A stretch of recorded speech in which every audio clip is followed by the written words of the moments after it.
बोला काय भावना आहेत तुमच्या आता? कुकुळाड गटाच्या विकासाचं पर्व आता पूर्णपणे चालू झालं.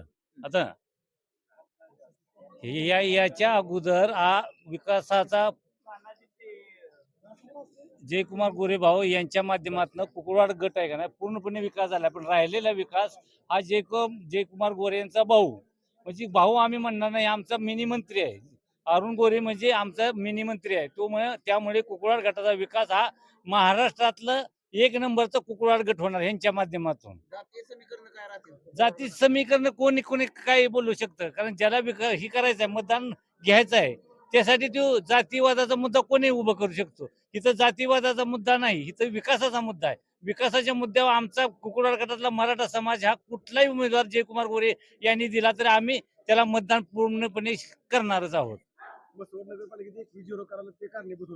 अरुण आबा असणारच. अरुण आबा म्हणजे ब्रेन आहे, मास्टर माइंड आहे. कुकुळवाड गटाचा नाही, सातारा जिल्ह्याचा मास्टर माइंड हे ती नाहीत. त्यात आमचा अरुण आबा हा मास्टर माइंड आहे. त्यामुळे तो आम्ही मागून घेतलाय, आमच्या कुकुळवाडच्या गटाच्या विकासासाठी आम्ही तो मागून घेतलाय. मताधिकार लिहून घ्या, आज आहे का नाही 7 तारखेला 5,000 ते 7,000 याच्यामध्ये 6,000 असेल, 5,000 असेल, 7,000 असेल, हे मतानं निवडून येणार.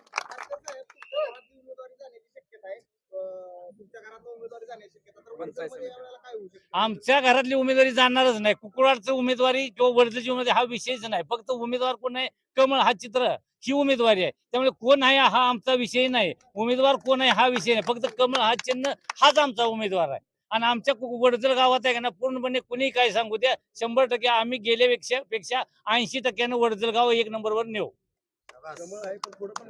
घड्याळ असलं तरी नाही, घड्याळाचं काट कवच काढून घेतलेलं आहे. जयकुमार गोरे यांनी घड्याळाचं काट कवच काढले, तर चावी फक्त शिल्लक राहिली.